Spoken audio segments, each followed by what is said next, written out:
നമുക്കിവിടെ സ്പെഷ്യൽ ഉണ്ടാക്കാൻ പോകുന്നത് കപ്പ ബിരിയാണി. അതിന് വേണ്ട ആവശ്യമായ സാധനങ്ങൾ 1.5 കിലോ കപ്പ, 1.5 കിലോ കപ്പയ്ക്ക് 1/2 കിലോ ബീഫ്, അത് ചെറിയ എല്ലും എല്ലാം കൂടെ മിക്സ് ചെയ്ത് വേണം വാങ്ങിക്കാൻ. പിന്നെ ഗരം മസാല, മുളക് പൊടി, മല്ലിപ്പൊടി, മഞ്ഞൾപ്പൊടി, ഉപ്പ്, ആവശ്യത്തിന് ഉപ്പ്. പിന്നെ കപ്പയ്ക്ക് ആവശ്യമായ സാധനങ്ങളാണ് ഇതൊക്കെ.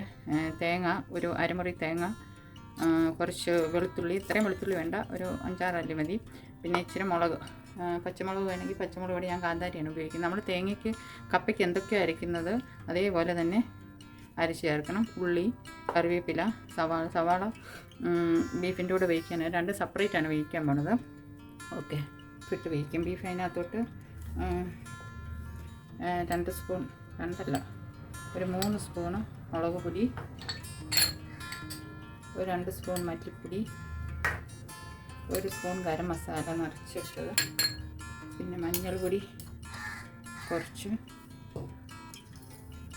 ഉപ്പ് പാകത്തിന്, ഇത്രയിട്ട് നല്ലതുപോലെ നമുക്ക് വെള്ളം ഒഴിച്ച് വേവിച്ചെടുക്കണം. ചില കപ്പയൊന്നും വേവില്ല, അതുകൊണ്ടാണ് കുക്കറിനകത്തുനിന്ന്. വേകുന്ന കപ്പയാണെങ്കിൽ കുക്കറിനകത്തിൻ്റെ ആവശ്യമില്ല. ആവശ്യത്തിന് ഉപ്പ് ഇട്ട് നമുക്ക് വെള്ളം ഒഴിച്ച് വേവിച്ചെടുക്കണം. ഓക്കെ, തേങ്ങയെല്ലാം എടുത്ത് വെച്ചിരുന്നത് എല്ലാം കൂടെ എടുത്ത് നല്ലതായിട്ടൊന്ന് മിക്സിയിൽ അരയ്ക്കാം. ഇപ്പോഴുള്ളത് അരച്ചെടുത്തിട്ടുണ്ട്. ഇത് നമ്മൾ നല്ലതായിട്ട് കുക്കറിനകത്ത് നല്ലതായിട്ട് വേവിച്ചിട്ടുണ്ട്.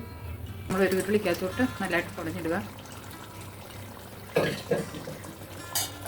ഉരുളി വേണമെന്നൊന്നുമില്ല, കുക്കറിനകത്ത് തന്നെ ചെയ്യാം. പക്ഷേ ഇത് കാണിക്കേണ്ടതിനാണ് ഞാൻ ഉരുളി വെച്ചിരിക്കുന്നത്. ഇതിപ്പോൾ നല്ലതായിട്ട് വെന്തു. എപ്പോഴും ഈ കപ്പ ബിരിയാണി ഉണ്ടാക്കുമ്പോൾ ഇച്ചിരി കൊഴുപ്പ് വേണം. കൊഴുപ്പ് ചേർന്ന ബീഫ് സെലക്ട് ചെയ്യണം.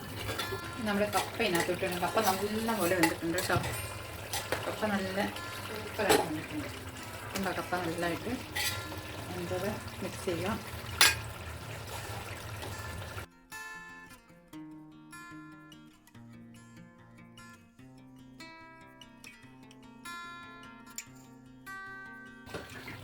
ഇത് നമ്മൾ അരച്ച് വെച്ച കപ്പയ്ക്കുള്ള തേങ്ങ അതുകൂടി ഇതിൻ്റെ കൂടെ മിക്സ് ചെയ്യുക. ലൂസായിട്ടിരിക്കണമെന്നുള്ളവർക്ക് അങ്ങനെയാകാം, ഡ്രൈ ആയിട്ടാണെങ്കിൽ അങ്ങനെയാകാം. ലൂസായിട്ടിരിക്കുകയാണ് ടേസ്റ്റ്.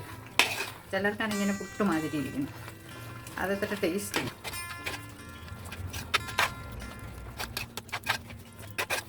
ശരി, ഒന്ന് ആവി കയറിയാൽ മതി. മൂടി വെക്കൊന്നും വേണ്ട. ഇതുപോലെ ഇളക്കി, കാരണം കപ്പയും നല്ലതായിട്ട് വെന്ത് ബീഫും നല്ലതായിട്ട് വെന്ത് മൂടി വെച്ച് വേവിക്കേണ്ട ആവശ്യമില്ല. ഇതുപോലെ നല്ലതായിട്ട് ഇളക്കി എടുക്കണം.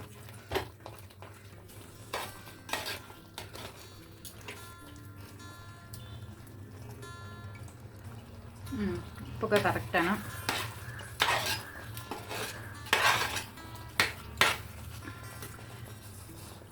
ഈ കയ്പില്ലാത്ത കപ്പയാണെങ്കിൽ ചില കപ്പയ്ക്കൊക്കെ ഭയങ്കര കയ്പായിരിക്കും. അതാണ് നമ്മൾ വേറെ ഊറ്റി വെള്ളം കളഞ്ഞ് പിന്നെ വേവിച്ച് ഇതിനകത്ത് ഇടുന്നത്.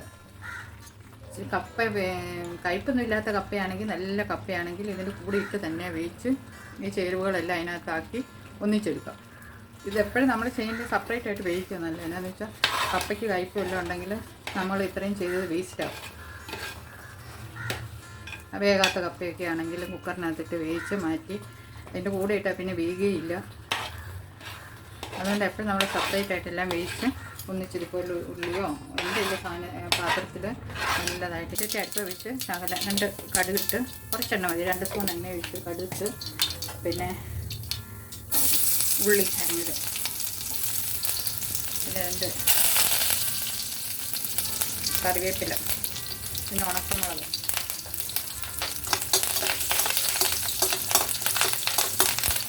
ഇട്ട് നല്ലതായിട്ട് മൂത്ത് വരുമ്പോഴത്തേക്ക് ഇതിനകത്ത് ഏറ്റവും നല്ല മണവും രുചിയും കിട്ടാൻ വേണ്ടിയിട്ടുള്ള ഒരു ഇതാണ് 2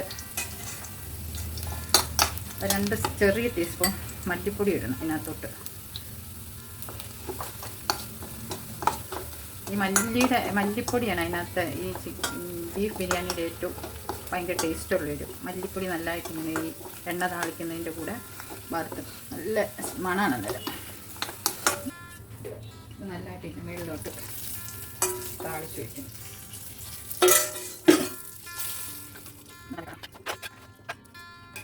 കപ്പ ബിരിയാണി റെഡി. കറിവേപ്പില വേണമെങ്കിൽ കറിവേപ്പില ഇട്ട് എടുക്കാം.